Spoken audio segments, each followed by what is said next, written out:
நான் எங்கே sir marketing, நான் அக்கௌண்டன்ஸு, நான் டைப்பிஸ்ட் அப்படின்லாம் நீங்கள் சொல்லிட்டு இருக்கேன். எல்லாருமே மார்க்கெட்டிங் பண்ணிட்டு தான் இருக்கும். நீங்கள் ஒரு இன்டர்வியூ போகிறீங்க, அங்கே போய் என்ன பண்ணுறீங்க? உங்களை சேல்ஸ் பண்ணுறீங்க, உங்களை சேல் பண்ணுறீங்க.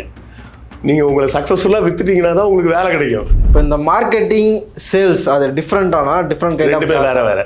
அது என்ன டிஃப்ரெண்ட்? அது சேல்ஸ் அப்படின்னா பேட்டில்னு வச்சுக்கிங்க, மார்க்கெட்டிங் அப்படின்னா வார்னு வச்சுக்கிங்க. வார்னா ஸ்ட்ராட்டஜி பில்ட் பண்ணுறது. இந்த பொருளை கொண்டு போய் வைக்க போகிறோம், எப்படிலாம் கொண்டு போகணும், எந்த மாதிரி கொண்டு போய் சேர்க்கணும் அப்படின்றதெல்லாம் பிளான் பண்ணுறதுக்கு பேர் மார்க்கெட்டிங். சேல்ஸுன்றது ஆக்சுவலாக களத்தில் இறங்கி சண்டை போடுறது. நேர்மைனா என்னம்மா, என்ன ப்ராடக்ட்டு, ஆமாம் சார், அவ்வளோதான். இல்லை அதுதான் இப்போ கான்செப்ட்டு. இப்போது பீரியட்ஸ் பேட் வச்சுக்கோங்களேன், அது எதுவுமே கிடையாது. ஒரு பொண்ணு வந்து அது விளையாடணும்னு நினைக்கும், வெளியே ஆஃபீஸ் போகணுன்னு நினைப்பாங்க. ஆனால் வந்து அவங்களுக்கு அது ஒரு ப்ராப்ளமாக இருக்கும். இது கொடுத்தோடனே அவங்க ஒரு புத்துணர்ச்சியாக வேலைக்கு போக ஆரம்பிப்பாங்க, ஸ்கூலுக்கு போவாங்க, ஸ்போர்ட்ஸில் நல்லா விளையாடுவாங்க. இது கீப் ரிப்பீட்டிங் ஒரு கான்செப்ட் தான். ஆனால் அதை வச்சுட்டே இருக்காங்களே, அது எதுவும் ஃபெயிலியர் மாடல் கிடையாது. அது வந்து ஆக்சுவலாக தப்பான அட்வர்டைஸிங். அது வந்து ஒரு சிலருக்கு வந்து கரெக்டாக பண்ணியிருப்பாங்க. என்னென்னா ட்ரெஸ்ஸில் கரப்படலை அப்படின்ற மாதிரி காட்டும். ஒரு போல்டாக நடந்து போக முடியாது, ஒயிட் கலர் ட்ரெஸ் போட முடியாது அப்படின்ற மாதிரி. அந்த விளம்பரம் சரியான விளம்பரம். அதுதான் வந்து கரெக்டாக அந்த ப்ராடக்டோட பயன்பாட்டை காமிக்குது. ஆனால் பேட் வச்சா நீ விளையாட முடியும்னு சொல்கிறதெல்லாம் தப்பு. அப்படிலாம் விளையாட முடியாது. கடையில் போய்ட்டு டூத் பேஸ்ட்னு யாரும் கேட்க மாட்டாங்க, போயிட்டு கோல்கேட் கொடுன்னு தான் கேட்டு வாங்கிட்டு வருவாங்க. அந்த அளவுக்கு பிராண்ட் லாயெல்லாம் மாறிட்டாங்க.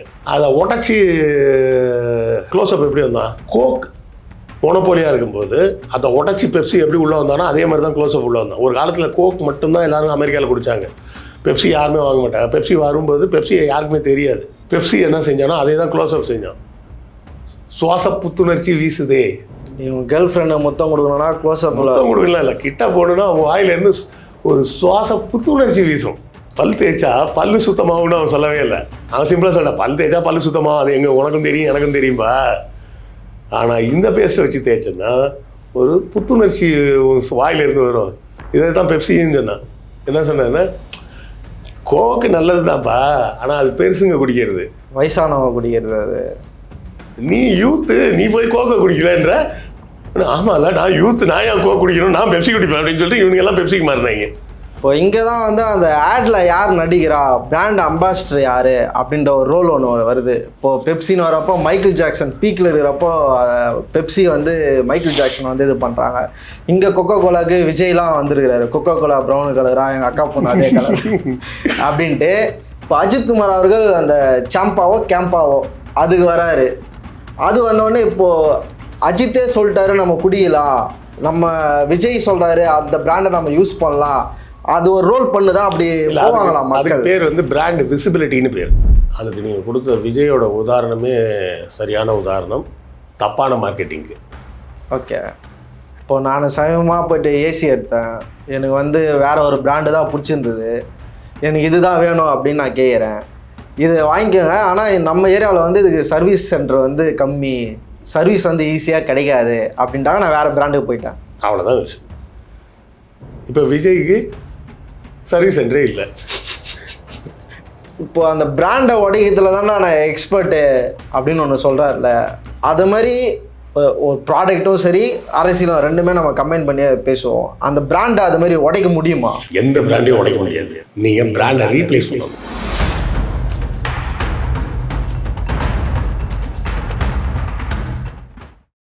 ப்ளூ பிரிண்ட் பார்வையாளர்களுக்கு வணக்கம். இன்று நம்ம இணைந்திருக்கும் சிறப்பு விருந்தினர் எழுத்தாளர் கிருஷ்ணவேல் அவர்கள். வணக்கம்மா. வணக்கம். எல்லாருக்குமே உங்களை ஒரு எழுத்தாளர், வரலாற்று ஆய்வாளர்னு நீங்கள் சொல்லணும்னு, வரலாற்று என்ன சொல்லுவீங்க? எழுத்தாளர். ஓகே, அப்படிதான் தெரியும். ஆனால் அந்த இன்னுமா என்ன தெரியல அப்படின்ற மாதிரி ஒரு கடந்த காலம் ஒன்று இருக்குது. மார்க்கெட்டிங் அப்படின்றதுல தான் நீங்கள் எக்ஸ்பர்ட். அதில் ஒரு பொருளை எப்படி விற்கணும், ஒரு பொருளை எப்படி மக்கள்கிட்ட எடுத்துன்னு போய் சேர்க்கணும், அந்த அட்வர்டைஸிங்கில் அதிகமான எக்ஸ்பீரியன்ஸ் உங்களுக்கு இருக்குது.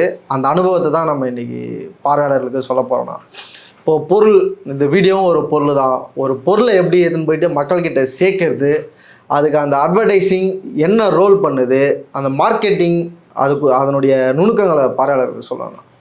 நிறைய பேர் என்ன நினச்சிக்கிறாங்கன்னா, அட்வர்டைஸிங் மார்க்கெட்டிங் இதெல்லாம் வந்து ஒரு தனி தொழில் தான், அது இல்லைன்னு நம்ம மறுக்க முடியாது. அதில் வந்து ருசிகரமான நிறைய விஷயங்கள்லாம் நம்ம பார்க்கலாம். ஒரு முறை பார்த்திங்கன்னா, ஹெய்ன்ஸ் அப்படின்னு ஒரு கம்பெனி, என்ன பண்ணுறாங்க, டொமேட்டோ கெச்சப் ரெடி பண்ணுறாங்க. கெச்சப் டொமேட்டோ சாஸ் ரெடி பண்ணி செஞ்சு பாட்டிலில் அடைச்சிட்டாங்க.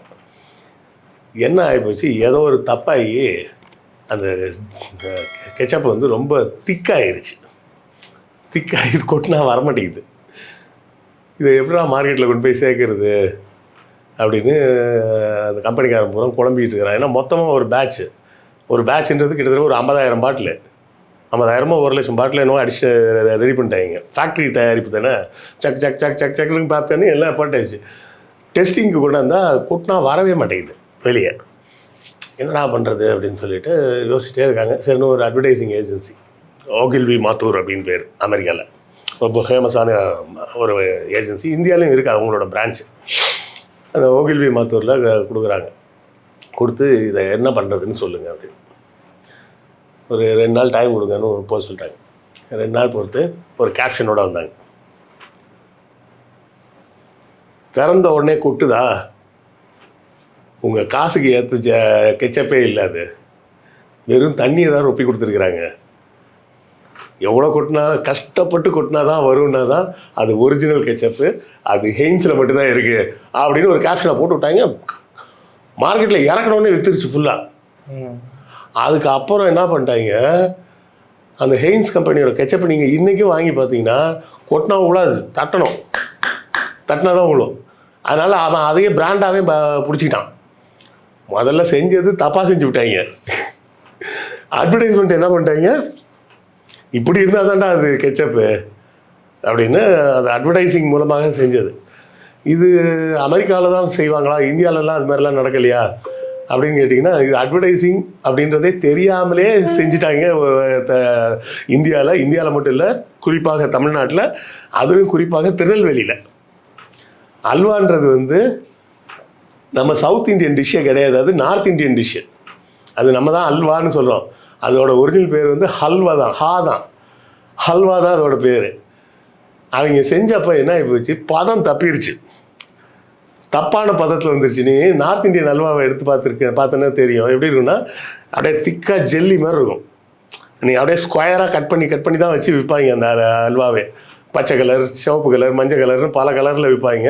அது பேரே பாம்பே அல்வான்னு தான் பேர். பாம்பே அல்வா தான் அதுக்கு அல்வான்றதுக்கே பேர். அது அங்கேருந்து இங்கே வந்தாங்க. அது அந்த காலத்துலேயே வந்து பார்த்திங்கன்னா ஃபாரின் டைரக்ட் இன்வெஸ்ட்மெண்ட் மாதிரி. அப்போ வந்து ஒரு பெரிய பஞ்சம் வந்த காலத்தில் மக்களுக்கு இப்போ பணப்புழக்கம் இல்லை, வேலை வாய்ப்புலாம் இல்லைன்னு சொல்லிட்டு ராஜஸ்தான்லேருந்து சில பேரை வந்து அந்த திருநெல்வேலி பக்கத்தில் இருந்த ஒரு ஜமீன்தார் வந்து அந்த ராஜஸ்தான் சேர்ந்த சில ஃபேமிலிஸை இங்கே கூப்பிட்டு வந்தார். அவங்களுக்கு பேர் வந்து லாலா அப்படின்னு சொல்லுவாங்க. அதனால தான் பார்த்தீங்கன்னா திருநெல்வேலி பக்கத்தில் இருக்கிற ஸ்வீட் ஸ்டாலுக்கெல்லாம் பெரும்பாலும் பேர் எப்படி இருக்குன்னா லாலா மிட்டாய் கடை அப்படின்னு வச்சுருப்பாங்க. மிட்டாயின்றதும் ஹிந்தி வார்த்தை தான், கடைன்றது மட்டும்தான் அது தமிழ், மற்ற எல்லாமே ஹிந்தி வார்த்தை. லாலா கடை சாந்தி உன்னால் ஆனேனே நான் போண்டி. ஆமாம், அது லாலா மிட்டாய் கடை அப்படின்னு தான் பேரே இருக்கும். அவங்க இங்கே வந்தவங்களுக்கு ஒழுங்காக அல்வா செய்ய தெரில, பொய் சொல்லிட்டு வந்துட்டாங்க, எங்களுக்கு நல்லா தெரியும்னு சொல்லி வந்துட்டாங்க. செஞ்சால் அது அந்த ஒரிஜினல் அல்வா மாதிரி திக்காக வராமல் கொலன்னு ஆயிடுச்சு.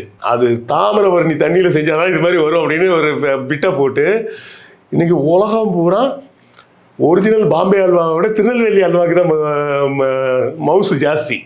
இல்லை, அந்த தண்ணிக்கு ஒரு ரோல் இருக்குதுன்ற அப்படிலாம் ஒன்றும் கிடையாது. எல்லா தண்ணியும் தண்ணி தான் அது. அது தாமிரபரணின்னு பேர், அதனால அதில் தாமிரம் கலந்துருக்கு அப்படின்லாம் அடிச்சு விடுவாங்க. தாமிரத்தை கலந்த தண்ணியை குடிச்சோன்னா விஷம் அது. இல்லை, நீங்கள் அந்த அல்வாக்கு அந்த தண்ணி சொல்கிறீங்க, சிறுவாணி தண்ணிக்கு ஒரு ரோல் இருக்குதுன்றாங்க. இல்லை, ஒவ்வொரு ஊருக்கும் அந்த தண்ணிக்குன்னு ஒரு டேஸ்ட் இருக்கும். அதுதான் இப்போ மாதம்பட்டி ரங்கராஜ் வந்து சமையல் பண்ணுறாருன்னா நாங்கள் சிறுவாணி தண்ணி எடுத்துன்னு வந்து உங்கள் வீட்டுக்கு சமைச்சுக்கலாம். வந்து மார்க்கெட்டிங்கில் ஒரு கான்செப்ட். பிரியாணிக்கு சொன்னால் இப்போ வாணியம்பாடி பாலாத்து தண்ணியில் பிரியாணி செஞ்சீங்கன்னா நல்லாயிருக்கும் அப்படின்னு. அப்போ ஹைதராபாத்தில் செய்கிற பிரியாணி இதெல்லாம் மார்க்கெட்டிங். இதுதான் மார்க்கெட்டிங் டெக்னிக். அதுதான் இந்த மார்க்கெட்டிங்கிறது எப்போ நம்ம செய்ய ஆரம்பிக்கிறோம் அப்படின்னு பார்த்தோம்னா, நம்ம செய்ய ஆரம்பிக்கிறோமா? நான் எங்கே சார் மார்க்கெட்டிங், நான் அக்கௌண்டன்ஸு, நான் டைப்பிஸ்ட் அப்படின்லாம் நீங்கள் சொல்லிட்டு இருக்கேன். எல்லாருமே மார்க்கெட்டிங் பண்ணிட்டு தான் இருக்கோம். நீங்கள் ஒரு இன்டர்வியூ போகிறீங்க, அங்கே போய் என்ன பண்ணுறீங்க?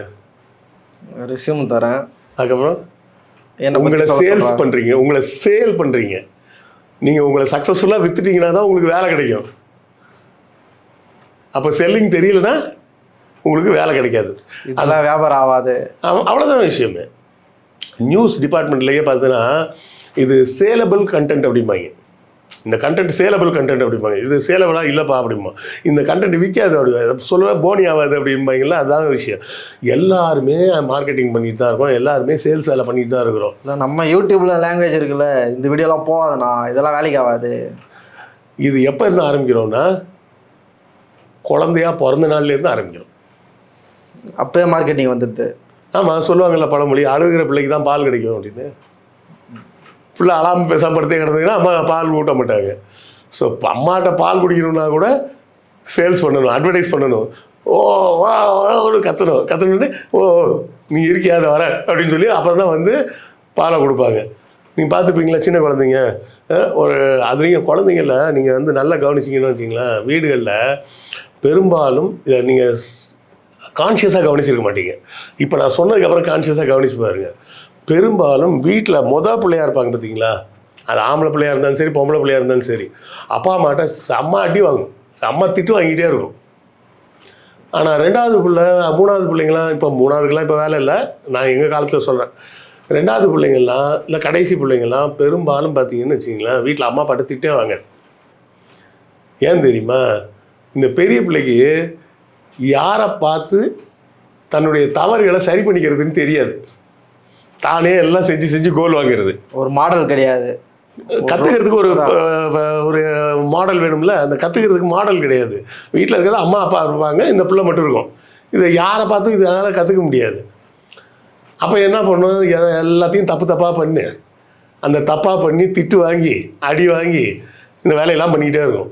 சின்ன 2வது பிள்ளை இருக்குதுங்க, அது வந்து இந்த பெரிய பிள்ளை வந்து எதுக்கெல்லாம் திட்டு வாங்குதுன்னு பார்த்து எதுக்கெல்லாம் அடி வாங்குதுன்னு பார்த்து அந்த தப்பெல்லாம் செய்யாது. இப்போ எங்கள் வீட்டு பக்கத்துலேயே பார்த்தீங்கன்னா ஒரு வீடு இருக்குது, 2 குழந்தைங்க இருக்குது. பெரிய பொண்ணு வந்து 1st ஸ்டாண்டர்டோ 2ண்டோ படிக்கிறாள், ஃபஸ்ட்டுன்னு நினைக்கிறேன். 2வது பிள்ளை வந்து இப்போ தான் ப்ளே ஸ்கூல் படிச்சுட்டு இருக்குது. இந்த பெரிய பிள்ளை வந்து பார்த்தீங்கன்னா வச்சு அவங்க அம்மா கூட ஏய் வாடிம்பாங்க, இந்த வராமா அப்படின்ட்டு அங்கேயே உட்காந்துருக்கும். கொஞ்ச நேரம் ஒரு 5 நிமிஷம் ஆனோடனே கூப்பிட்டா வரமாட்டியான்னு வந்து 2 சப்புன்னு 2 போடுவாங்க. இந்த சின்ன பிள்ளை இருக்குதுன்னா அது இப்போ தான் ப்ளே ஸ்கூல் போகுது, நீ ஏன் இப்போ அங்கே போனேன் இங்கே வா அப்படின்னு சொன்னால் கூப்பிட்டா போதும், கொடுக்குன்னு வந்துட்டேம்மா அப்படின்னு போய் கரெக்டாக போய் நின்றுட்டு அங்கேயே இருக்குமா அப்படின்னு கேட்டால் இருக்காது. 2 நிமிஷம் தான் அங்கே உட்காந்துருக்கும்.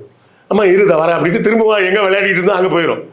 இப்போ பெருசு என்ன பண்ணுது, 10 நிமிஷம் விளையாடிட்டு அடி வாங்குது. சின்னது என்ன பண்ணுது, அதே 10 நிமிஷம் அதுவும் விளையாடி இருக்கு. ஆனால் அவங்க அம்மா கூப்பிட்ட உடனே நடுவில் 1 நிமிஷம் போயிட்டு வந்துட்டு நல்ல பிள்ளைன்னு பேர் வாங்கிடுது. ஸோ இது எல்லாமே என்னென்னா நாம் வந்து இது எல்லாமே பார்ட் ஆஃப் மார்க்கெட்டிங் தான். கஸ்டமரை சாட்டிஸ்ஃபை பண்ணுறது எப்படி அப்படிங்கிறது தான். ஏன்னா இந்த சின்ன குழந்தைக்கு அந்த கஸ்டமர் அவங்க அம்மான்ற கஸ்டமரை சாட்டிஸ்ஃபை பண்ண தெரியுது. அதனால் அந்த அம்மாட்ட என்ன வேணுமோ அதால் வாங்கிக்க முடியும். பெருசு என்ன பண்ணுது, கஸ்டமரை சாட்டிஸ்ஃபை பண்ண தெரியாமல் கஸ்டமர்கிட்ட திட்டு வாங்குது. நண்பர்களே, என்ன 10 நிமிஷம் முடியுது, இன்னும் பார்த்துக்கிட்டு இருக்கீங்களா? சரி, நீங்கள் பார்த்துக்கிட்டு இருக்கீங்கன்னு நான் தெரிஞ்சுக்கணும்னா ஒரு ஹார்ட் சிம்பிள் போட்டு விடுங்க. இப்போ இந்த மார்க்கெட்டிங் சேல்ஸ் அது டிஃப்ரெண்ட்டானா டிஃப்ரெண்ட் கைண்ட் ஆஃப் வேறு அது என்ன டிஃப்ரெண்ட்? அது சேல்ஸ் அப்படின்னா பேட்டில்னு வச்சுக்கிங்க, மார்க்கெட்டிங் அப்படின்னா வார்னு வச்சுக்கிங்க. வார்னா ஸ்ட்ராட்டஜி பில்ட் பண்ணுறது. இந்த பொருளை கொண்டு போய் வைக்க போகிறோம், எப்படிலாம் கொண்டு போகணும், எந்த மாதிரி கொண்டு போய் சேர்க்கணும் அப்படின்றதெல்லாம் பிளான் பண்ணுறதுக்கு பேர் மார்க்கெட்டிங். சேல்ஸுன்றது ஆக்சுவலாக களத்தில் இறங்கி சண்டை போடுறது. தான் சேல்ஸு. இந்த சேல்ஸில் இப்போ மார்க்கெட்டிங் சரியாகலன்னா சேல்ஸ் ஒழுங்காக போகாது. மார்க்கெட்டிங் தப்பாக இருந்தால் கூட சேல்ஸ் நல்லா இருந்ததுன்னா விற்றுரும். ஓகே, மார்க்கெட்டிங் தப்பாகவே இருந்தால் கூட சேல்ஸ் ஸ்ட்ராங்காக இருந்தால் விற்றுரும். ஆனால் சேல்ஸ் ஸ்ட்ராங்காக இல்லாமல் மார்க்கெட்டிங் எவ்வளோ ஸ்ட்ராங்காக இருந்தாலும் விற்காது. நான் மார்க்கெட்டிங் பண்ணி ஒரு பொருளை வந்து கடையில் போய் கேட்க வச்சிட்றேன் ஒரு கஸ்டமரை, அங்கே நிற்கிற சேல்ஸ் பர்சன் வந்து சரியாக பதில் சொல்லலை, கடுப்படிச்சான்னு வைங்களேன், நீங்கள் பொருள் வாங்குவீங்களா? நாம் செய்து வைத்திருந்த ராஜதந்திரங்கள் அனைத்தும் வீணாகி போய்விட்டதுன்ற மாதிரி வீணாக போயிடும். மார்க்கெட்டிங் முக்கியம், சேல்ஸும் முக்கியம். 2ம் சேர்ந்து பக்கவாக இருந்தால் சூப்பராக விற்கும். மார்க்கெட்டிங் கொஞ்சம் மோசமாக இருந்தாலும் சேல்ஸ் ஸ்ட்ராங்காக இருந்ததுன்னா பொருள் விற்றுரும். ஸோ சேல்ஸ் வந்து அந்த கடைசி பாயிண்டில் போய் விற்கக்கூடிய சேல்ஸ் இருக்குல்ல, இதை வந்து நீங்கள் எந்த இடத்துல பார்க்கலாம் அப்படின்னு பார்த்தீங்கன்னா, யுரேகா ஃபோர்ப்ஸ் அப்படின்னு ஒரு கம்பெனி பேர் கேள்விப்பட்டிருக்கீங்களா? கேள்விப்பட்டிருக்கேன். எங்கேயாவது விளம்பரத்தில் பார்த்துருக்கீங்களா? பார்த்ததில்ல. விளம்பரமே பண்ண மாட்டாங்க அவங்க. ஆனால் ஆல்மோஸ்ட் எல்லாருமே அந்த பேரை கேள்விப்பட்டிருப்பாங்க. ஆல்மோஸ்ட் பாதிக்கு மேற்பட்டவர்கள் வேக்யூம் கிளீனர் வாங்கி வச்சுருப்பாங்க, வாட்டர் பியூரிஃபையர் வாங்கி வச்சுருப்பாங்க. அப்போ அது எப்படி நடந்தது? வெறும் சேல்ஸை நம்பி நடந்த ஒரு தொழில் அது. புரியுதா? மார்க்கெட்டிங், தப்பான மார்க்கெட்டிங்கிறது எப்படி பண்ணலாம் அப்படின்றதுக்கு ஒரு உதாரணம் பார்த்தீங்கன்னா, நான் ஒரு விளம்பரம் சொல்கிறேன். இந்த விளம்பரம் நீங்கள் பார்த்துருப்பீங்க எல்லாருமே. ஸ்கூல் பொண்ணுங்க வந்து என்ன பண்ணும், நின்றுக்கிட்டு எல்லாருக்கும் பிட் நோட்டீஸ் கொடுப்பாங்க. எல்லோரும் வாங்கி கசக்கி போட்டு போயிடுவாங்க. மாதவன் வருவார். மாதவன் வந்தோடனே அவர்கிட்ட கொடுப்பாங்க. அவர் கசக்கினோடனே அந்த பொண்ணுங்க சோகமாயிடும். அவர் வந்து பண்ணாதன்ட்டு கசக்கின இதை கொடுத்து இதை அந்த ஆள்கிட்ட கொடு அப்படிம்பார். வர்றவன்ட்டு அந்த கசக்கினதை கொடுத்தோடனே அவன் ஓப்பன் பண்ணி பார்ப்பான். இந்த விளம்பரம் பார்த்துருக்கீங்கள? சரியா? இந்த விளம்பரத்தை பார்த்தீங்க, இது எந்த பொருளுக்கான பிராண்டுக்கான விளம்பரம்னு தெரியுமா? ஞாபகமே இல்லை. மாதவன் ஞாபகம் இருக்குது. பிட் நோட்டீஸ் கொடுத்தா கசக்கி போடுறாங்க, கசக்கி கொடுத்தா விரிச்சு படிக்கிறாங்க. இதெல்லாம் புத்திசாலித்தனமான விஷயம், எல்லாமே ஞாபகம் இருக்குது. ஆனால் அது எந்த பொருளுக்கான விளம்பரன்றதே நமக்கு ஞாபகம் வரல. இல்லை, அந்த விளம்பரத்துக்கு கான்செப்ட் ரொம்ப முக்கியமா? கான்செப்ட் முக்கியம் மட்டும் இல்லை, பிராண்ட் விசிபிலிட்டின்னு ஒன்று இருக்குது. உங்கள் பொருளே அந்த இடத்துல தெரியலையே. நான் சொல்கிறேன், இந்த விளம்பரம் வந்து இப்போ இன்னைக்கு நேற்று வந்தது இல்லை, ஒரு 20 வருஷத்துக்கு முன்னாடி வந்த விளம்பரம். இன்னும் சொல்ல கரெக்டாக சொன்னால் 25 வருஷத்துக்கு முன்னாடி வந்த விளம்பரம் இது. ஆனால் அந்த விளம்பரம் உங்களுக்கு ஞாபகத்தில் இருக்குது. அது என்ன பொருளுக்குள்ள விளம்பரன்றது உங்களுக்கு ஞாபகத்தில் இல்லை. ஏன்னா அதுதான் தப்பான மார்க்கெட்டிங்கிறது. அந்த விளம்பரம் வந்து எதுக்கு உண்டுன்னா, ஸ்கூட்டிக்கான விளம்பரம். என்னென்னா, you keep thinking it keeps going. இதுதான் அதோட டேக்லைன். நீங்கள் யோசிச்சிட்டே போகலாம், வண்டி ஓட்டுறதை பற்றி நீங்கள் கவலைப்படாமல் ஓட்டிகிட்டே போகலாம் அப்படின்னு ஒரு மொக்கையான கான்செப்ட். அது எப்படி வண்டி ஓட்டும் போது வண்டியை கவனிக்காமையாக ஓட்டுவேன்? அதுக்கு போட்டாங்க. இப்போ ஐடியா சூப்பர். 25 வருஷம் கழிச்சு ஞாபகம் இருக்குது. ஆனால் அது எந்த பொருளுக்கான விளம்பரன்றது ஞாபகமே இல்லை. ரொம்ப மோசமான விளம்பரமாக இருந்தால் கூட மக்கள் மனசில் பதிஞ்சிடும். இல்லை, அதுதான் அந்த கான்செப்ட் வந்து ரொம்ப முக்கியமான ரோல். பிராண்டிங் ஓகே, நம்ம அந்த ப்ராடக்ட் அதில் பிளேஸ் இன்னொரு விளம்பரம் சொல்கிறேன். நேர்மைனா என்னம்மா? என்ன ப்ராடக்ட்டு? ஆமாம் சார், அவ்வளோதான். இல்லை, அதுதான் இப்போ கான்செப்ட்டு. இப்போது பீரியட்ஸ் பேட் வச்சுக்கோங்களேன், அது எதுவுமே கிடையாது. ஒரு பொண்ணு வந்து விளையாடணும்னு நினைக்கும், வெளியே ஆஃபீஸ் போகணுன்னு நினைப்பாங்க. ஆனால் வந்து அவங்களுக்கு அது ஒரு ப்ராப்ளமாக இருக்கும். இது கொடுத்தோடனே அவங்களுக்கு ஒரு புத்துணர்ச்சியாக வேலைக்கு போக ஆரம்பிப்பாங்க, ஸ்கூலுக்கு போவாங்க, ஸ்போர்ட்ஸில் நல்லா விளையாடுவாங்க. இது கீப் ரிப்பீட்டிங் ஒரு கான்செப்ட் தான். ஆனால் அதை வச்சுட்டே இருக்காங்களே, அது எதுவும் ஃபெயிலியர் மாடல் கிடையாது. அது வந்து ஆக்சுவலாக தப்பான அட்வர்டைஸிங். அந்த பேட் விளம்பரத்துக்கு போகிற விளம்பரம் இருக்குது, அது ஒரு தவறான விளம்பரம், தவறான அப்ரோச். அது வந்து ஒரு சிலருக்கு வந்து கரெக்டாக பண்ணியிருப்பாங்க. என்னென்னா, ட்ரெஸ்ஸில் கரப்படலை அப்படின்ற மாதிரி காட்டுவான். ஒரு போல்டாக நடந்து போக முடியாது, ஒயிட் கலர் ட்ரெஸ் போட முடியாது அப்படின்ற மாதிரி. அந்த விளம்பரம் சரியான விளம்பரம். அதுதான் வந்து கரெக்டாக அந்த ப்ராடக்டோட பயன்பாட்டை காமிக்குது. ஆனால் பேட் வச்சா நீ விளையாட முடியும்னு சொல்கிறதெல்லாம் தப்பு. அப்படிலாம் விளையாட முடியாது. அதை உடல் உபாதையை பற்றி எதுவுமே தெரியாத ஒரு லூசு பையன் எடுத்த விளம்பரம். எவனோ ஒருத்தன் இந்த மாதிரி ஒரு விளம்பரம் எடுக்க வேண்டியது தானே. இந்த பேட் வச்சுக்கிட்டிங்கன்னா நீங்கள் வந்து கோயிலுக்கு போகலாம், பூஜை பண்ணலாம், சொல்ல எங்கே போனாலும் அங்கே இல்லை, முற்போக்காக பேசுகிறதா இவனுக்கு சொல்கிறாங்கல்ல. முற்போக்காக பேசுகிறேன்னு சொல்லிவிட்டு கூட தப்பான விளம்பரம் எடுப்பாங்க. ஒரு டீ விளம்பரம் என்னென்னா, அப்பாவும் அம்மாவும் பையனை பார்க்க வந்திருப்பாங்க. அப்பா என்ன சொல்லுவார், பையன் மனைவிட்ட அந்த அம்மாட்ட சொல்லுவார், நீ அதை பற்றிலாம் எதுவும் கேட்காத, இப்போ உள்ள மாடர்ன் காலத்தில் இதெல்லாம் சாதாரண விஷயம். அதாவது கல்யாணம் பண்ணாமல் பையன் வந்து ஒரு பொண்ணோட லிவிங்கில் இருக்கான். அந்த பையனை பார்க்குறதுக்கு அப்பா அம்மா வந்திருக்காங்க. ஆனால் அம்மாட்ட நீ பழைய காலம் மாதிரி நினச்சிக்கலாம், எதுவும் கேட்டுறாதம்மா, இப்போல்லாம் மாடர்னாக மாறிட்டாங்க. அவங்க சொல்ல வர்றது என்ன, மாடர்னாக மாறினாலும் இன்னும் பாரம்பரியமாக அதே டீ தான் குடிக்கிறாங்க அப்படின்னு. லிப்டன் டாப் ஸ்டார் 3 ரோசஸா, அந்த டீ தான் அப்பாவும் குடிக்கிறாரு, பழைய காலத்து மாடலாக இருக்க அம்மாவும் குடிக்கிறாங்க, மாடர்னாக லிவிங் டுகெதரில் வந்த பையனும் குடிக்கிறான் அப்படின்னு வச்சுருப்பாங்க விளம்பரம். ஆனால் அதில் என்ன தெரியுமா தப்பு பண்ணியிருப்பாங்க, அப்பா அம்மா உட்காந்துருப்பாங்க, பையனும் உட்காந்துருப்பான், அந்த பொண்ணை பார்த்து டீ போட்டு வாமா. ஏன்டா லிவிங் டுகெதரில் போனாலும் பொண்ணு தான் டீ போடணுமா, நீ போட மாட்டியா? இல்லை இப்போ முற்போக்கு பிற்போக்கு அப்படின்ற விஷயங்கள் தாண்டி ரேசிசமும் இதில் ரோல் பண்ணுதோ? ஆமாம், கேஸ்ட்டுமே ஒரு ரோல் பண்ணுது. எந்த விளம்பரத்துக்கு யாரை போடணும்? கண்டிப்பாக. ஏன் காஃபினா வந்து காஃபினா மட்டும் இல்லை, சைவ சாப்பாடு எதுவாக இருந்தாலும் பார்ப்பனர்களை தான் காட்டுறாங்க. நெய் எல்லாத்துக்குமே பார்ப்பனர்கள் தான் காட்டுறாங்க. உடச்சே பேசுங்க. அதில் மறைச்சி கரைச்சிலாம் பேசுறதுக்கு ஒன்றுமே கிடையாது. இது வந்து விளம்பரத்துறையில் ஏன் முற்போக்கா இல்லைன்னா கேட்குறது வந்து கேட்க வேண்டிய கேள்வி கிடையாது. ஆனால் கான்செப்டாகவே தப்பாக இருக்குன்னு நான் இந்த இடத்துல சொல்கிறேன். பையன் முற்போக்கா மாறிட்டான்னு சொல்கிறேன், கல்யாணம் ட்ரெடிஷ்னல் மேரேஜ் வேணான்னு சொல்லிட்டேன். ஆனாலும் என்ன செய்கிற, பொண்ணு தான் வீட்டு வேலை செய்யணும் அப்படின்னு சொல்கிற இடத்துல தான் இருக்கிறேன்னா அப்புறம் நீ என்ன முற்போக்கு? அந்த முற்போக்குன்ற கான்செப்டே அடிபட்டுறது இல்லை. அந்த சப்ஸ்கிரைப் பட்டன் அதை கொஞ்சம் அமுக்கி விட்டிங்கன்னா நல்லா இருக்கும்ல. ஸோ 20 நிமிஷம் தாண்டி பார்த்தவங்க கொஞ்சம் இந்த சப்ஸ்கிரைப் பட்டனையும் பெல் பட்டனையும் சேர்த்து முடிஞ்சால் அமுக்குங்க, இல்லை குறைஞ்சபட்சம் சப்ஸ்கிரைப் பட்டனாவது அமுக்குங்க. எனக்கு இந்த விஷயத்தை உங்ககிட்ட பேசணும்னு நினச்சது, நீங்கள் அந்த துறையில் வேலை செஞ்சுறீங்க, அடிக்கடி அந்த அனுபவத்தை பகிர்வீங்க. ஆனால் ஒரு விஷயம் சொன்னீங்க, அது இன்ன வரைக்கும் எனக்கு மைண்டில் இருக்குது. அப்போதுலேருந்து நம்ம இதை ஒரு நாள் நம்ம பேசியே ஆகணும் அப்படின்றது. நூடுல்ஸ் சாப்பிட்லாம் வாங்க அப்படின்னு பேசுறியா, மேகி சாப்பிட்லாமா அப்படி தான் நம்ம கேட்குறோம். அப்போ அந்த பிராண்டை வந்து எப்படி அவங்களுக்குள்ள எப்படி அவங்க மைண்ட் உள்ள போச்சு அப்படின்ற விஷயம், அந்த பிராண்டிங் எப்படி ரோல் பண்ணுது? அந்த பிராண்டிங் வந்து பக்காவாக பண்ணால் தான் அந்த விஷயம் போய் சேரும். அதில் வந்து 2 விஷயம் இருக்குது. ஒன்று வந்து பயோனியர் அட்வான்டேஜ் அப்படிம்பாங்க. பயோனியர்னால் முதல்லையே மார்க்கெட்டுக்குள்ளே வர்றவங்க, அவங்களுக்குன்னு ஒரு அட்வான்டேஜ் இருக்கும். அந்த அட்வான்டேஜ் வந்து சில நேரத்தில் என்ன ஆகும்னா, அந்த ப்ராடக்டோட பேர் அந்த பிராண்டோட பேராக மாறிடும். உதாரணத்துக்கு எனக்கே போய் கடையில் போய் ஃபோட்டோஸ்டேட் காப்பி கொடுங்க அப்படின்னு கேட்டிருக்கியா? ஜெராக்ஸ் எடுத்து கொடுங்கன்னு தான் கேட்குறேன். அவன் ஜெராக்ஸ் எடுத்து கொடுக்கல, அவன் கேனான் மிஷினில் தான் எடுத்து கொடுக்குறான். கேனான் அந்த இடத்துல மிஸ் ஆகிடுச்சு. ஜெராக்ஸுன்றது அந்த பிராண்டோட பேர். அந்த பொருளோட பேர் என்னென்னா ஃபோட்டோஸ்டேட் காப்பியர். ஃபோட்டோஸ்டேட் காப்பியர் தான் அந்த ப்ராடக்டோட பேர். எங்கள் அம்மா செட்டில் உள்ள ஆளுங்கள்லாம் பார்த்தீங்கன்னா பெரும்பாலும் பேஸ்ட் வாங்கிட்டு வான்னு சொல்ல மாட்டாங்க, கோல்கேட் வாங்கிட்டு வான்னு தான் சொல்லுவாங்க.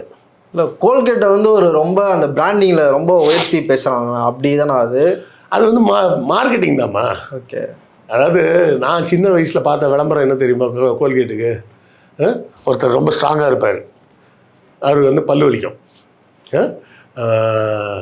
உடம்புக்கு பாலும் பாதாமும், பல்லுக்கு கறித்தூளா, உங்கள் எனாமலே கெட்டு போயிடும். கோல்கேட் பவுட்ரு காட்டுவாங்க, பேஸ்ட்டு கூட கிடையாது, கோல்கேட் பவுட்ரு தான் காட்டுவாங்க. அப்போ தியேட்டரில் போய் பார்த்தோம்னா அந்த விளம்பரம் வரும். இப்போ அதே கோல்கேட் எங்கே வந்திருக்கு? உங்கள் டூத் பேஸ்ட்டில் உப்பு இருக்கா, உங்கள் டூத் பேஸ்ட்டில் கறி கார்பன் இருக்கா? இப்போ அவன் ஏமாத்துறான்னா ஏமாத்த தான் செய்வான். அதாவது ஏமாத்துறதுன்னு சொல்கிறத விட தன்னுடைய பொருளை எப்படி கொண்டு போய் சேர்க்கறது. என் பொருள் வாங்கினேன், அதாவது என் பொருளை வாங்கினேன்னா வேலை மிச்சம் அப்படின்ற இடத்துக்கு கொண்டு போகிறதுக்கு தான் இந்த அட்வர்டைஸிங், மார்க்கெட்டிங் எல்லாமே. நீங்கள் வந்து இதை நீங்கள் எல்லாருமே கவனிச்சிருப்பீங்க, பார்வையாளர்களும் சேர்த்தே தான் சொல்கிறேன். இப்போது நீங்கள் ஒரு ட்ரெஸ்ஸு வாங்கலான்னு முடிவு பண்ணியிருப்பீங்க, ஒரு சட்டை இல்லை ஒரு லேடிஸாக இருந்தால் ஒரு சுடிதார் ஏதோ ஒன்று வாங்குறதுன்னு முடிவு பண்ணியிருக்கீங்கன்னு வச்சுங்க. வீட்டிலேருந்து கிளம்பி டி நகர் போயிடுறீங்க. டி நகர் போயிட்டு டி நகரில் உங்களுக்கு போத்தீஸ் தான் பிடிக்கும், இல்லை ஆரம்பிக்கை தான் பிடிக்கும்னா அந்த கடைக்கும் போயிட்டீங்க.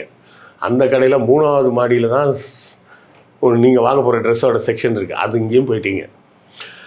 நீங்கள் போய் ஹேங்கரில் வரிசையாக தொங்க விட்டுருப்போம், அப்படி பார்த்துட்டே இருப்பீங்க. ஒரு லேடியோ இல்லை ஒரு ஆளை வந்து சரி நான் இதை எடுத்துக்காட்டவா அப்படின்னா டக்குன்னு இல்லை வேணாம் அப்படின்ட்டு தள்ளி போயிடுவீங்க. உண்டை நடந்திருக்கா? உங்களுக்கே நடந்திருக்கும். நல்லா யோசிச்சு பாருங்கள்.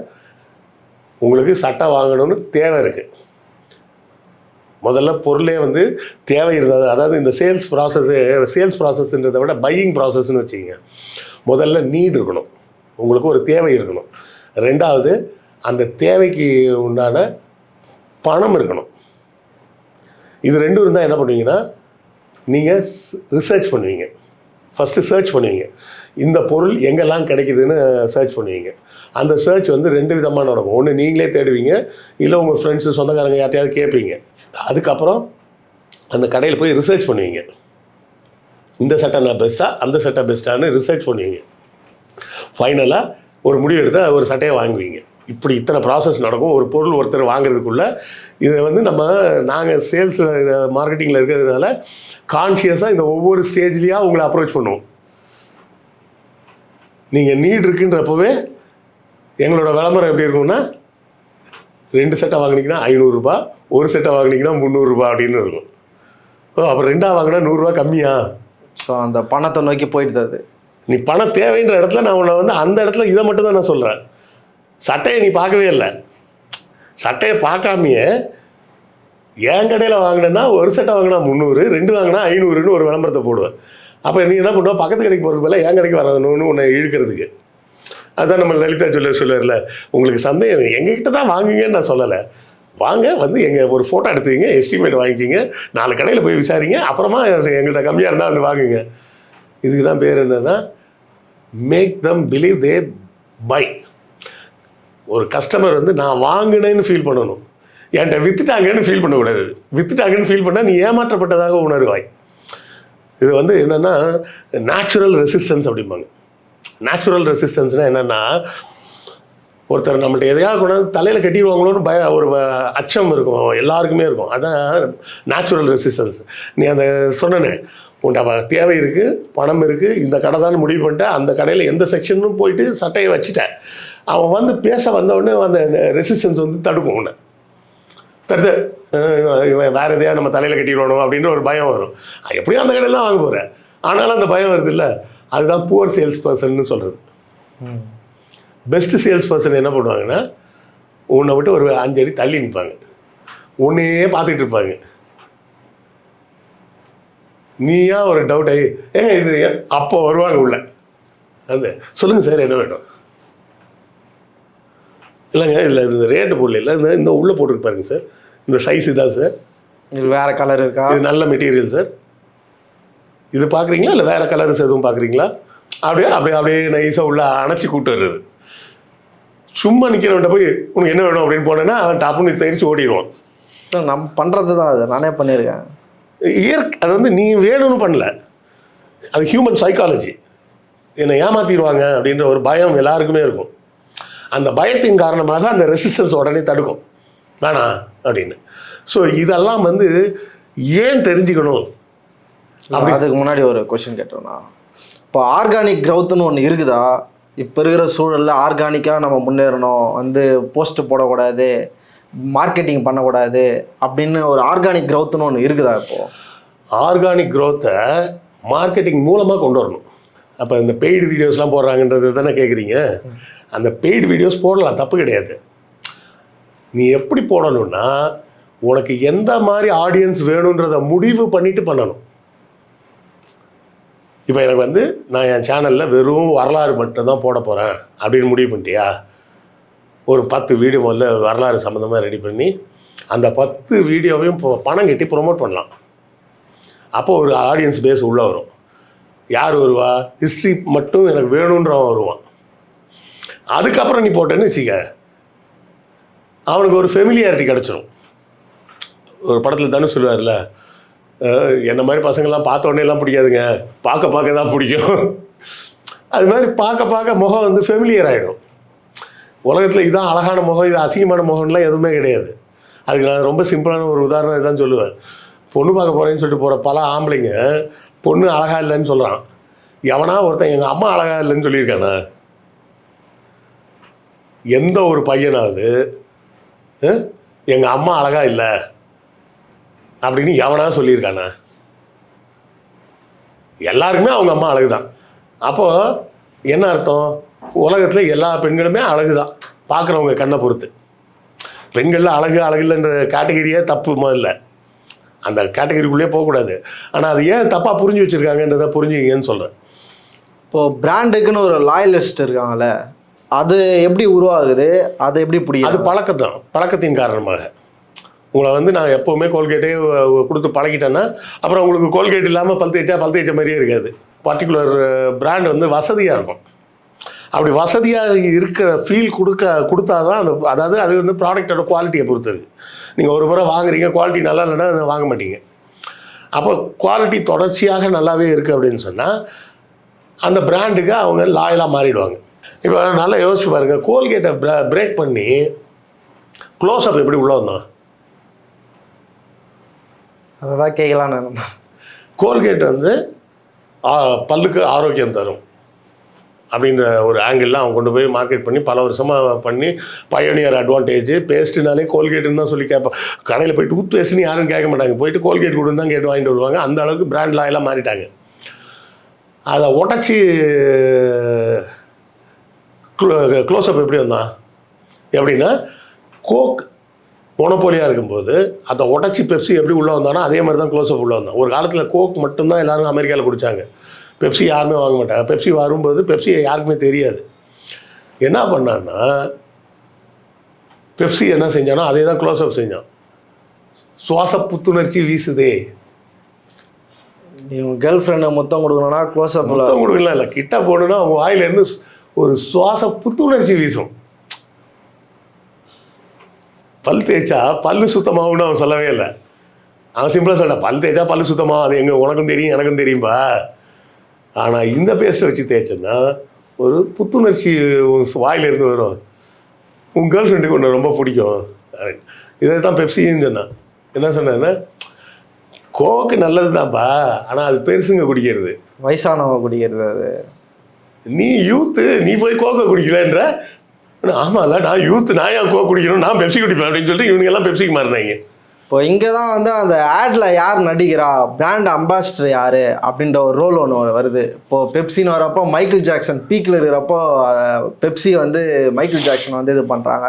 இங்கே கொக்கோ கோலாவுக்கு விஜய்லாம் வந்துருக்கிறாரு, கொக்கோ கோலா ப்ரௌன் கலரா, எங்கள் அக்கா பொண்ணு அதே கலர் அப்படின்ட்டு. இப்போ அஜித்குமார் அவர்கள் அந்த சாம்பாவோ கேம்பாவோ அதுக்கு வராரு. அது வந்தோடனே இப்போது அஜித்தே சொல்லிட்டாரு நம்ம குடிக்கலாம், நம்ம விஜய் சொல்கிறாரு அந்த பிராண்டை நம்ம யூஸ் பண்ணலாம், அது ஒரு ரோல் பண்ணுதான் அப்படி போவாங்களாம் மக்கள். பேர் வந்து பிராண்ட் விசிபிலிட்டின்னு பேர். ஓகே, இதில் வந்து நிறைய பேர்கள் வரும்.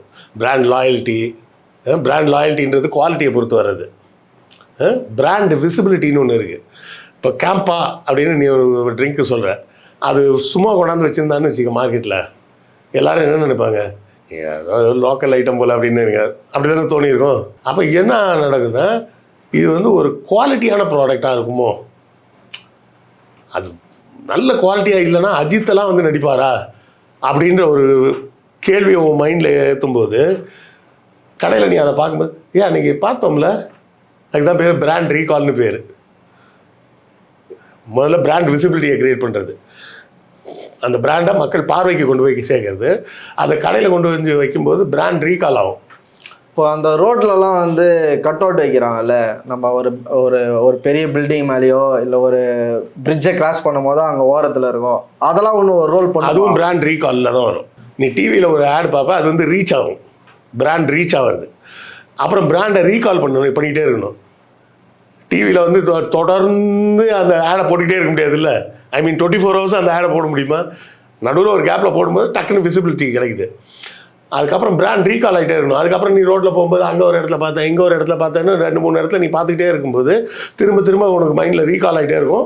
ஒரு கடையில் ஒரு கூல்ட்ரிங்க்ஸ் குடிக்கலாமேன்னு போகும்போது தான் டக்குன்னு ஆமாம் இல்லை அன்றைக்கி பார்த்தோமே, அதை கொடுங்க அப்படின்னு கேட்டு வாங்கலாம். அதுக்கு தான் பார்த்தீங்கன்னா இந்த ஃப்ரிட்ஜு இதெல்லாம் கொடுப்பாங்க கடைகளில். பெப்சி கலர்லேயே ஃப்ரிட்ஜ் இருக்கும், கோக் கலர்லேயே ஃப்ரிட்ஜ் இருக்கும். அந்த கடையை வாசல்லையே பார்த்தா பெரிய பிராண்டில் அவங்க ஃபோட்டோவை போட்டுட்டு கீழே குட்டியாக கடை பேர் எழுதி வச்சுருப்பாங்க.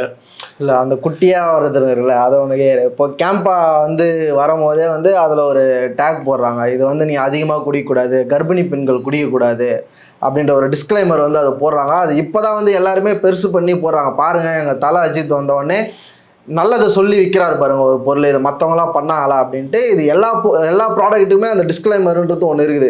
சின்ன சின்னதாக அந்த டாக்டர்ஸ்லாம் வர ஆட்ஸ்லாம் பார்த்தா கீழே போட்டிருப்பாங்க.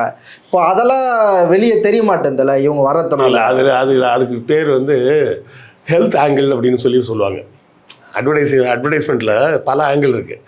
அதாவது யூத் கனெக்டு, இல்லை ட்ரெடிஷ்னல் கனெக்டு, பாரம்பரியத்தை சொல்லி வைக்கிறது, இல்லை யூத்துக்கானது இது அப்படின்னு சொல்லி வைக்கிறது, இது ஸ்டைலானது அப்படின்னு சொல்லி வைக்கிறது, லைஃப் ஸ்டைலுக்கானது இது, இதை போட்டோன்னா உன் லைஃப் ஸ்டைலே வேறு, நீ வேறு ரேஞ்சில் உள்ள ஆள் அப்படின்ற மாதிரி தெரியும்னு லைஃப் ஸ்டைலை பேஸ் பண்ணி விற்கிறது. இதே மாதிரி ஹெல்த்துன்ற ஒரு ஆங்கிளில் விற்கிறது. அதுதான் என்ன பண்ணுவாங்கன்னா, இந்த எம்எஸ்ஜின்னு சொல்லுவாங்க, மோனோசோடியம் குளுட்டாமேட் அப்படின்னு சொல்லுவாங்க. இல்லைனா மக்களுக்கு எளிதாக புரிகிற மாதிரி சொன்னால் அஜினோமோட்டோ அப்படிம்பாங்க. இதில் அஜினோமோட்டோ கலக்கவில்லை அப்படின்னு போடுவாங்க. இது ரொம்ப நல்லவன்டா போட்டா அப்படின்னு நினச்சிட்டு இருப்பேன் நீ. நான் ஒரு சிக்கன் ரைஸ்னா அஜினோமோட்டோ போடாமல் போடுங்க. இந்த அஜினோமோட்டோ சாப்பிடக்கூடாதுன்னு ஒரு செய்தி பரவுச்சுல்ல, அதை பரப்புனதே இந்த கம்பெனிக்காரன் தான். புரியுதா? அஜினோமோட்டோ இந்த மோனோசோடியம் குளுட்டாமேட் வந்து சாப்பிடக்கூடாதுன்னா யாருக்குன்னா 12 வயதுக்கு உட்பட்ட குழந்தைகளுக்கு கொடுக்கக்கூடாது. அவ்வளோதான், அவங்களுக்கு டைஜஷன் ஆகாது. அதை முதல்ல ஒரு செய்தியாக பரப்பி விடுவாங்க. இவன் ப்ராடக்ட் மார்க்கெட்டுக்கு வரும்ல, வர்றதுக்கு முன்னாடி முக்கியமான ஆளுங்களை வச்சு இல்லை யாரையாவது வச்சு, இதுக்கு பேர் பிராண்ட் இன்ஃப்ளூயன்சர்ஸ் அப்படிம்பாங்க. அந்த இன்ஃப்ளூயன்சர்ஸை வச்சு முதல்ல பரப்புவாங்க. இந்த எம்எஸ்ஜின்னு ஒன்று இருக்குது, தெரியுமா? தெரியாதா? சிம்பிளாக சொன்னால் அஜினோமோட்டோம்பாங்கல்ல, பார்த்துருக்கீங்கள? அது சாப்பிடக்கூடாதுங்க, குழந்தைங்களுக்கு வயிறு கெட்டு போகும் அப்படின்னு முதல்ல ஒரு நரேஷன் செட் பண்ணுவாங்க. அந்த நரேஷன் செட் பண்ணிவிட்டு அதுக்கப்புறம் ப்ராடக்டை கொண்டாந்து இறக்குவான். கண்டெய்ன்ஸ் நோ எம்எஸ்ஜி அப்படின்னு போடுவோம். நீ மண்டையை ஃபுல்லாக ஏற்றி வச்சுருப்ப. ஐயோ அஜினோமோட்டோ சாப்பிடக்கூடாதுன்றாங்களே, இப்போ நான் இனிமேல் அவ்வளோதான், சூப்பு சாப்பிட முடியாது, சூப்பில் அஜினோமோட்டோ போடுவான், நூடுல்ஸ் சாப்பிட முடியாது, நூடுல்ஸ் அஜினோமோட்டோ போடுவாங்களே, என்ன பண்ணுறது அப்படி அங்கே கடைக்கு போனால் அஜினோமோட்டோ சேகாத நூடுல்ஸ் அப்படின்னு ஒன்று வச்சுருப்பான். கிரேவிங் அதை பற்றி இதை சாப்பிடக்கூடாதுன்னு சொன்னதுக்கப்புறம் அந்த பொருள் மேலே சாப்பிடக்கூடிய ஆசை ஜாஸ்தியாகும். அப்போது நீ எதற்காக சாப்பிடக்கூடாதுன்னு பயந்தியோ அந்த பொருள் இல்லாமல் நான் செஞ்சு வச்சுருக்கேன், சாப்பிட அப்படி வாங்கிக்கிறியா அப்படிங்கிறத டக்குன்னு வாங்கிட்டு போயிடும். இப்போ அது அப்படியே பாலிடிக்ஸில் பொருத்தி பார்ப்போம்னா, இப்போது சவுறு பிடிக்கிற சண்டை அப்படின்றது கொலை வரைக்குமே போயிருக்கு. இப்போ சமீபத்தில் பாரஞ்சித் அவர்கள் மெட்ராஸ் பற்றி பேசும்போது கூட அதை சொன்னார். சவுறு விளம்பரத்தில் கொலை நோக்கி வரைக்கும் போச்சு. அதுதான் மெட்ராஸ் படம் எடுக்கிறதுக்கு எனக்கு ஒரு முக்கியமான ஒரு தூண்டுகோலாக இருந்தது அப்படின்ட்டு.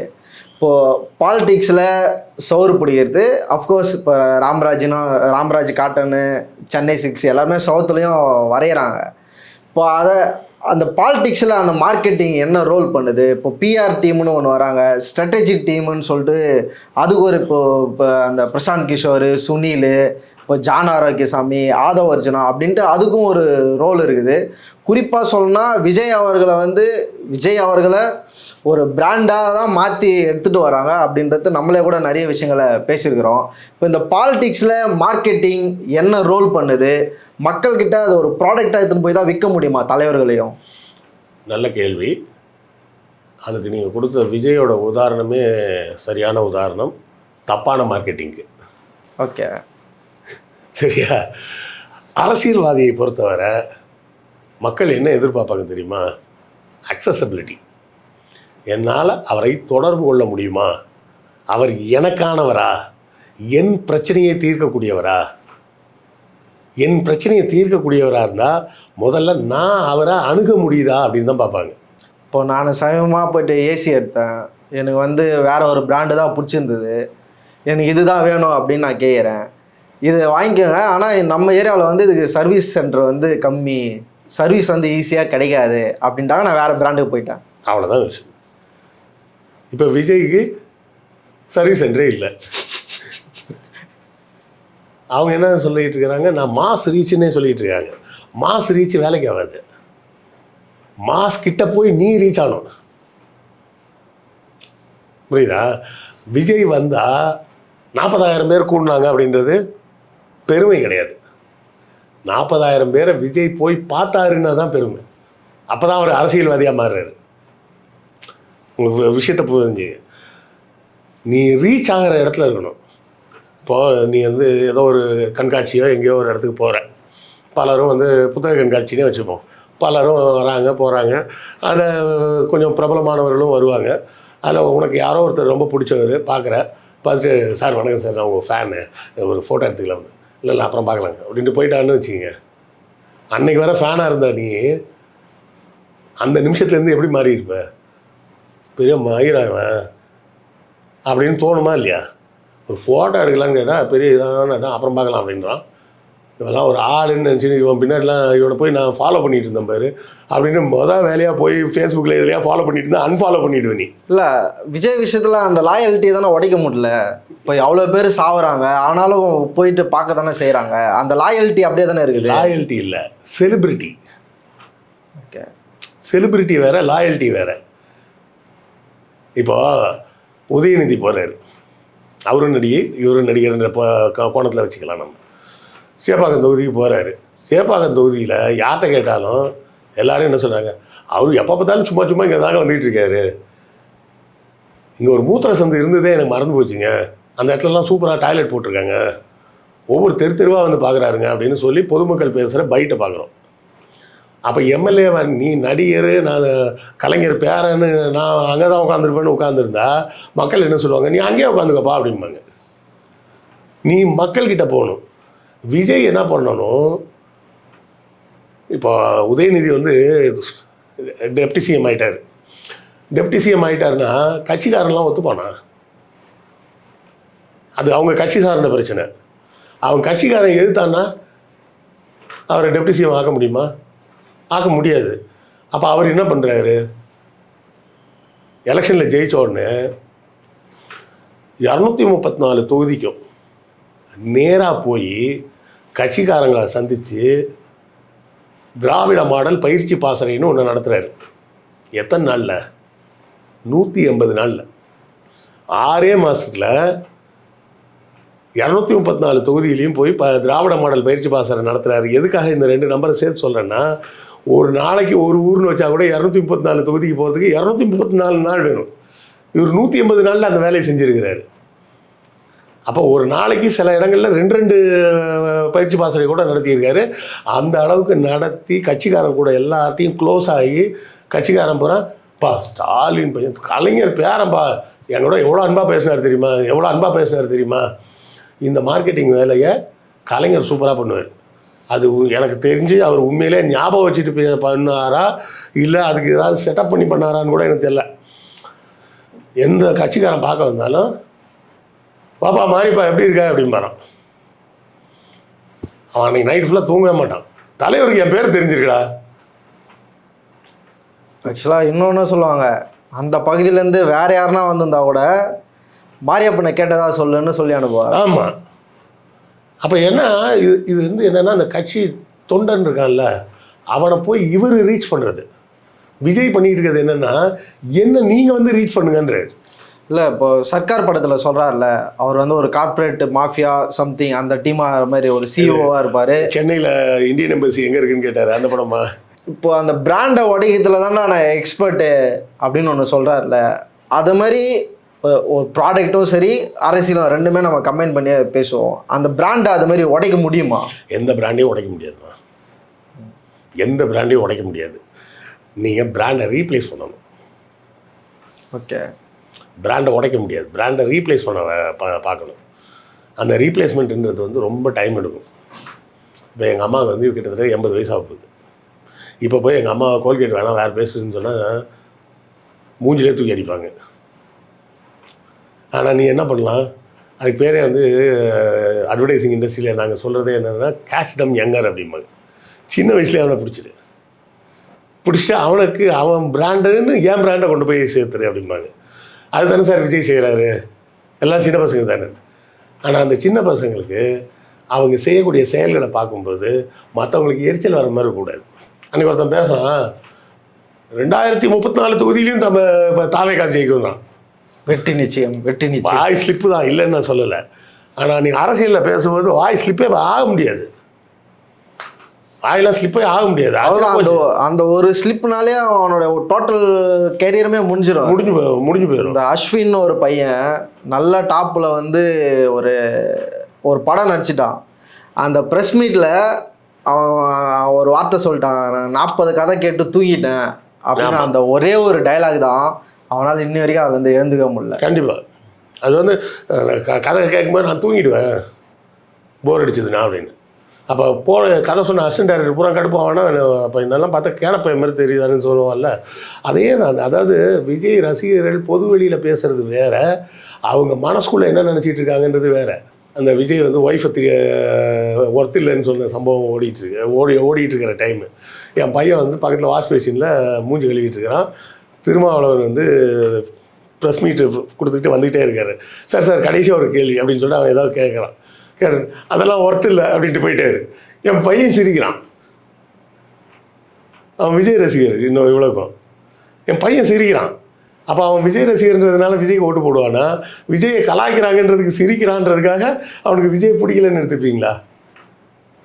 யார் மனசில் யார் என்ன நினச்சிட்டு இருக்காங்கன்றதெல்லாம் நம்ம ஜட்ஜ் பண்ண முடியாது, எதுவுமே பண்ண முடியாது. அதனால தான் இந்த மார்க்கெட்டிங்கிறது ஒரு ப்ராசஸாக ஒரு இண்டஸ்ட்ரியாகவே வச்சுக்கிட்டு நாங்கள்லாம் உட்காந்து நான்லாம் இப்போ மார்க்கெட்டிங் இண்டஸ்ட்ரிக்கு வந்து 36 வருஷம் ஆச்சு. 1991 மார்க்கெட்டிங்கில் வந்தேன். இன்றைக்கி 2026. சரியா? ஆனாலும் இன்றைக்கும் என்கிட்ட கொடுக்குற எல்லா ப்ராடக்ட்டையும் 100% என்னால் சக்ஸஸ்ஃபுல்லாக விற்க முடியுமான்னு கேட்டால் முடியாது. ஏன்னா மனுஷன்றது வந்து ஒரு ரொம்ப காம்ப்ளெக்ஸான ஒரு மிஷின். அந்த மிஷினை ஹேண்டில் பண்ணுறது ரொம்ப கஷ்டம். புரியுதா? ஸோ ஒரு எஸ்டாப்ளிஷான பிராண்டை உடைக்கிறதுன்றது முடியவே முடியாது. நீ புதுசாக ஒரு பிராண்ட் உருவாக்கணும்னா அதுக்கு பேர் பிராண்ட் பில்டிங் எக்ஸசைஸ்னே பேர். ஒரு பில்டிங் எக்ஸசைஸ்னால் அது ஒரு நாளில் நடக்குமா? ஒரு நாளில் நடக்காது. ப்ராசஸ் அது ஒரு ப்ராசஸ். அதுக்கு ஒரு டைம் எடுக்கும். அதுக்கு ஒரு வேலை செய்யணும். 2 நாள் வந்து இப்படி ஹாய்னு கையை காமிச்சிட்டு போனால் நீ நாளைக்கு பாலிடிக்ஸில் பெரிய ஆள் ஆக முடியும்னா ஆக முடியாது. அது ரஜினிகாந்துக்கே தெரியும். ரஜினிகாந்த் கட்சி ஆரம்பிக்க போகிறேன்னு மண்டபத்தில் போடும்போது எத்தனை பேர் கூட ஃபோட்டோ எடுத்தார். அவங்க ரசிகர்கள் வந்துக்கிட்டே இருந்தாங்க. எத்தனை பேர் கூட நின்று ஃபோட்டோ எடுத்துக்கிட்டே இருந்தார். சும்மா தனியாக நின்னார் அப்படின்னா நின்று ஃபோட்டோ எடுத்து பார்த்தா தெரியும் எவ்வளோ டயர்ட் ஆகும்னு. கரெக்டாக? கமல் என்ன பண்ணார்? ஊராக போனார், வேனில் போய் பேசினார், மக்களை போய் நேரில் சந்தித்தார். விஜய் கூட இன்றைக்கி வரை எத்தனை பேர் ஃபோட்டோ எடுத்திருக்காங்க? விஜய் கூட ஃபோட்டோவாவது எடுத்திருக்காங்களா யாராவது? ஆக்சுவலாக வேட்பாளராக ஆன பிறகு தான் அவங்க ஃபோட்டோவே எடுக்கிறாங்க. அப்போ எங்கே நீங்கள் ரீச் ஆகிருக்கீங்க? அப்போ நீ ஒன்றும் இல்லை, தெருவாக போ. அட்லீஸ்ட் சொல்லுவாங்களே, ஏய் காலையில் விஜய் வந்தார்ப்பா நம்ம தெருவுக்கு, பேசுவாங்களா பேச மாட்டாங்களா? பிரச்சாரத்தையே போக முடியல. அவர் போகிறோன்னு தான் சொல்கிறாரு, ஆனால் போக முடியலையே. அந்த பிராண்ட் பில்டிங் எக்ஸசைஸ் பண்ண கூட இருக்கிற பிஆர் ஏஜென்சி பூரா அவ்வளோ மொக்கையாக இருக்காங்க. கூட இருக்க அந்த பிஆர் ஏஜென்சி இருக்க அவங்களுக்கு பிஆர்னால் என்னன்னு தெரில, மார்க்கெட்டிங்னா என்னன்னு தெரில, சேல்ஸ்னால் என்னன்னு தெரில. இது எதுவுமே தெரியாமல் நாங்கள் பிஆர் ஏஜென்சின்னு உட்காந்துருக்குறாங்க. அவன் பிஆர் ஏஜென்சினா என்ன நினச்சிட்டு இருக்காங்க தெரியுமா? எல்லா டிவிலையும் வர வைக்கிறது, எல்லா பேப்பர்லேயும் ஃபோட்டோ வர வைக்கிறது, நியூஸ் வர வைக்கிறது, இதுதான் பிஆர்னு நினச்சிட்டு இருக்காங்க. ரீல்ஸ் போடுறது, இதை தான் பிஆர் நினச்சிட்டு. பிஆர்ன்றது இது கிடையாது. பிஆர் வேலை செய்யறதுக்கு இதெல்லாம் பயன்படும். ஆக்சுவல் பிஆர்ன்றது வேற ஒரு வேலை. ஒரிஜினலாக அந்த ப்ராடக்டை கொண்டு போய் சேர்க்கறது. நீ எக்ஸிபிஷன்லாம் போனேன்னு வச்சுக்கேன், ஒன்று பார்த்துருப்பேன். ஒரு கடை இருக்கும், அந்த கடை வாசலில் 2 பேர் நின்றுட்டு இருப்பான். கையில் ஒரு வேர்க்கடல பேக்கெட்டை கட் பண்ணி வச்சுட்டு வரவங்களுக்குலாம் 2 கையில் கொடுத்துக்கிட்டே இருப்பான். எதுக்கு? நீ வாங்குறியோ இல்லையோ டேஸ்ட் பண்ணிப்பாரு, நல்லா இருந்தால் வாங்கிக்க. சில சாடும் போது வாங்கலாமான்னு தான் தோணும். அப்போ கூட அந்த ரெசிஸ்டன்ஸ் தடுக்கும். நான் சொல்லல, அந்த ரெசிஸ்டன்ஸ் அந்த தின்னதுக்காக வாங்கணுமா, நல்லா வேணாம் வா அப்படின்னு போக சொல்லும். ஆனால் ஒரு 3 நாள் தொடர்ச்சியாக போனேன்னு வச்சுக்க, வாங்கிடுவ நீ. புரியுதா? அப்போது நீ மக்களை தொடர்ந்து போய் சந்திக்கணும். அண்ணா தான் சொன்னார், மக்களை போய் பாரு, மக்கள்கிட்ட பேசு, மக்களோடு உரையாடு. அதுதான் அண்ணா சொன்னது. இவங்க விஜய் அண்ணா என்ன சொல்கிறாரு?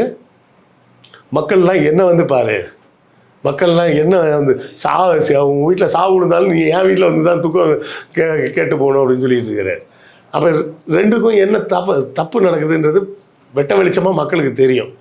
இது மக்களுக்கு தெரியுன்றது இன்னும் பேசினா நம்ம இந்த மார்க்கெட்டிங் பற்றி நிறைய பேசலாம். நான் கடைசி வரை பார்த்தேன் அப்படின்னு ஒரு கமெண்ட் போடுங்க. Will be very happy. I will put 1 heart for you. எனக்கு உங்கள் எக்ஸ்பீரியன்ஸ் பேசணுன்னு தான் ரொம்ப நாள் ஆசை. அந்த எக்ஸ்பீரியன்ஸ் இதில் நம்மளால் கவர் பண்ண முடியல. அடுத்த வீடியோவில் நம்ம வந்து பேசுவோம். கமெண்ட்டில் வந்து சொல்லுங்கள், அடுத்த வீடியோ வேணும்னா நம்ம இதை பேசுவோம். அடுத்த பார்ட்டாக கூட அவரோட எக்ஸ்பீரியன்ஸ் வந்து இன்னும் மிக பெருசு. பொறுத்து இருந்து பார்ப்போன்னா, இது மார்க்கெட்டிங்கில் போயிட்டு பாலிடிக்ஸில் போனது, அதனால் நம்ம அதிகமாக போயிட்டோம். அடுத்த முறை நம்ம எக்ஸ்பீரியன்ஸ் பேசுவோம். ஆராயத்திற்கு வந்து பல்லவத்தில் நிற்க ரொம்ப நன்றி.